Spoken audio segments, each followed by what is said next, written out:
Hello everyone, welcome back to another episode of Magick Witchcraft and Occultism. This is episode 11, part 2 on the superconscious mind and the crown chakra. Now, in this episode, I'm only covering one chakra, and I might have gone a little overboard. But you're going to get a lot of useful information, and I consider that a good thing. Hopefully you do too. And also, this is the second to last episode in this series I've been doing for the last several months, and then we'll be moving on to dreams and dream interpretation, which I expect to be popular as most people like that sort of thing. Before we begin, let's go to the intro. What is magic?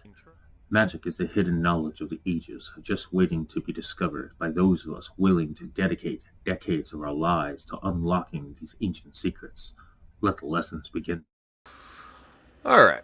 Now, please remember to like, share, subscribe, and click the little notification bell so you never miss an episode and I stop getting lost in the YouTube algorithm, as I'd really appreciate that. Alright, let us begin. The superconscious mind and the crown chakra. The superconscious mind is concerned with knowledge, enlightenment, and the elevation of the soul through the process of walking through several lifetimes, experiencing the trials and tribulations on the journey through your spiritual growth. As each step on the path of life, past and present, will either lead you closer or further away from your goal of ascension to a higher level of understanding as well as being. As your present life is the most important, as you are the individual currently experiencing this lifetime, making this lifetime the touchstone that is exemplified through the higher self and the crown chakra. This is why the superconscious mind is intimately connected with altruism, as this is the means in which that you will be able to use to achieve the state of enlightenment, which is referred to by different means depending on the culture you may be examining at the time. So I think it would be helpful to give you some perspective on how different cultures, nationalities, and religions all view enlightenment, as the terminology and explanation changes to a certain degree, but is all roughly referencing the same idea of ascension and enlightenment. Buddhists refer to this as nirvana, Christians refer to this as heaven, the Hindus refer to this as svarga, and so on. Nearly all religions have some kind of variation on this theme of a final destination on the path or goal of your spiritual growth. When there's nothing left to experience, attain, nor is there anything else left that is needed or required of you, this is when the spirit or the soul becomes what the Egyptians would refer to as the Akh, when you are able to become one with the divine. This may be the goal or the destination, but as you are listening to me and other people and reading books and learning about spirituality and religion and magic and whatever else you think you need to learn on this path of enlightenment is what you need to do. Some people are further along or further back and may not be up to this point yet. And that's perfectly fine, as we're all on the same journey, but how we arrive at our final destination is really up to the individual and how they're going to do it. So there's no really right or wrong way to do this, to be honest. A really good quote that sums this up is, "A journey of 1,000 miles begins with a single step." Lao Tzu. Another good quote to remember is, "Never forget the woods are lovely, dark, and deep, but I have promises to keep and miles to go before I sleep." Robert Frost. Now, you may be wondering at this point what these quotes have to do with achieving the goal of eons untold of enlightenment, and why am I sharing these quotes with you? I'm sharing them with you because perspective is key in all things without exception, and I thought the words of someone else or a famous writer might be helpful to exemplify the point. Now, I'm using this quote in a pseudo way that's not how the Robert Frost would have intended it. So let me give you some explanation here. What the quote means in relation to this topic, it represents life. Life is lovely, dark, and deep. The promises represent a goal we make, a promise over the course of a lifetime or lifetimes, some to others, sometimes to ourselves, and they must be kept. And one of, if not the most important promises we made to ourselves is the promise to finish the journey. At the end of that journey is when we can sleep. Sleep represents enlightenment in this case. This is why the path is long. This is why it takes several lifetimes to achieve enlightenment through the elevation of the soul, through the acquisition of knowledge and understanding. The understanding of not only yourself, but also that of others, the world, nature, the universe, gods and goddesses, the practice of magic, and so much more. Gregory Maguire said, all paths lead to the same place. I would say that's half true, as nearly every world religion has a heaven, but adversely, they also have the opposite. They have their own version of hell. All ascensions are to a higher level of understanding and being, as heaven or hell, or whatever version of it you like to call it, that suits you and your personal ideology, philosophy, as well as religious inclination. Since hell or a hell-like place would be supernatural, it is still above and beyond our realm of existence.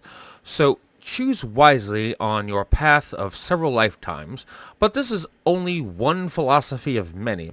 If you subscribe to this philosophy, you could simply see this as balance. So above as below. As you are in this lifetime, what must you do now? You must live, learn, love, hate, forgive, experience the highest ecstasies of joy and the lowest depravities of misery. Find a place between that and you will find peace. Face your demons and call on your higher angels. Take part and be present in the moment of your life and take responsibility for your actions and, for that matter, your shadow work. So you do not have to repeat this lifetime in the next lifetime. Cleanse and balance your chakras. Seek out all the knowledge of this life that you can. Learn and know what is right as well as what is wrong.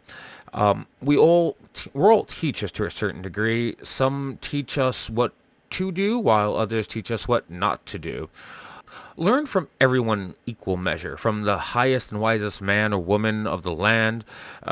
They can take the form of a priest or a sage or a high priestess or a simple beggar, to the lowest criminal, narcissist, or psychopath. All have a lesson to teach us. Sometimes we learn from their words, other times we learn from their actions. Sometimes people come into our lives for a time as well as for a reason. Sometimes it can be a lifelong friend, or other times it could be a lover, a new boss, a rival, or an enemy. You come across them for one reason or another, to either learn or to teach a lesson. Sometimes the lessons you learn are not even for yourself. Sometimes the lessons were learned so you could teach them to someone else along the way. This is why you will need to learn when it's time to stay and know when it's time to leave, know when you've learned all you need to know when the lessons have come to an end. When this comes to pass, staying is no longer a help, but instead becomes a hindrance to you in your spiritual growth. This is when your paths have come to a crossroads, you might say. This is not abandonment of a person that might have helped you. This is simply a realization that they are not ready to move forward on the path. It only means they have become stagnant on their path. Staying with them would mean becoming stagnant on your path, or staying with them means you become stagnant with them. Because they may have been your guide for time doesn't mean you're their guide in return. By staying with them, you may do yourself harm and doom yourself to repeat this lifetime in the next lifetime. This is why the superconscious mind is concerned with knowledge and exemplifies the connection of the universal consciousness and the crown chakra in a microcosm of a single lifetime. This lifetime. Now, if you allow me to bend your mind just a little bit, we're going to take the example of learning a lesson that is meant to be taught and extend it further afield into the future. As I said before, some lessons you learn may not have been meant for you, but instead may have been a lesson that may have been needed to be taught to another person in another lifetime instead.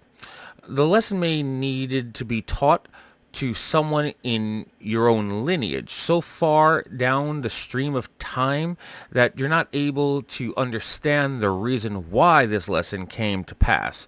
You may search for a hidden meaning in the lesson and find no answer at all. You may simply chalk it up to bad luck when you forget it or forget it even happened to you at all. Now, consider for a moment, many lifetimes may pass before the lesson may be needed to be taught. This would be a good time to cast your mind back to the lesson on the phenomenon known as the white light or the tunnel of white light, where you see those that you loved in life and those that you had a familiarity with, those from your distant lineage. The lesson you learned, you chalked up to bad luck. That lesson was not meant for you or anyone else in this lifetime, but instead it was meant for you to teach someone else just so far in the future you couldn't imagine who the lesson could have been useful for. Now, as this realization may be creeping up on you, the superconscious mind, or in this case the universal consciousness, is more vast than it would first appear. Now, as I said before, allow me to bend your mind just a little. Now that I've given you some context as the knowledge of the ages exists within inside of you, already it's a matter of learning how to access that knowledge. There are many forms of knowledge, as you can see. Some you have considered, while others you may not have. Some knowledge will be learned in its own time when you're ready to absorb the lesson, when it will be the most advantageous for you to learn it, and where the lesson won't be lost on you. All of these lessons and experiences are leading you to a place of enlightenment. Regardless of where the lesson comes from in this lifetime or the next, for that matter, the lesson you may need to teach someone else, decades or centuries or even possibly lifetimes into the future. Now you may understand why pride is balanced by humility. Pride is stubborn, pride is unmoving, pride is unreasonable. It's said pride can really kill a man. Actually, it makes him kill himself. He justifies his errors and creates his own righteousness in his mind. The more common phrase or version of this is enough pride can kill a man. Daniel Black. Humility is the wisdom to know when to do something and the wisdom to know when not to do something. Even though pride is one of the cardinal sins, it is also the same thing that allows us to take satisfaction in a job well done. Pride is a double-edged sword, so to speak. Too much pride can become a danger to your safety and your well-being. When you learn and come to the realization pride was the cause of your failure, be reminded of an old quote, "Pride becomes before the fall," King Solomon. This is why pride is balanced by humility.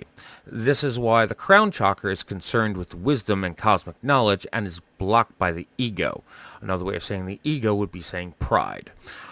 Both are required to achieve enlightenment. Now, I'm just about out of time as usual. I said I went a little overboard in this episode, but that's okay, I guess. I generally hope you enjoyed it, though. And as always, I wish you the very best of luck with your research, and go in peace.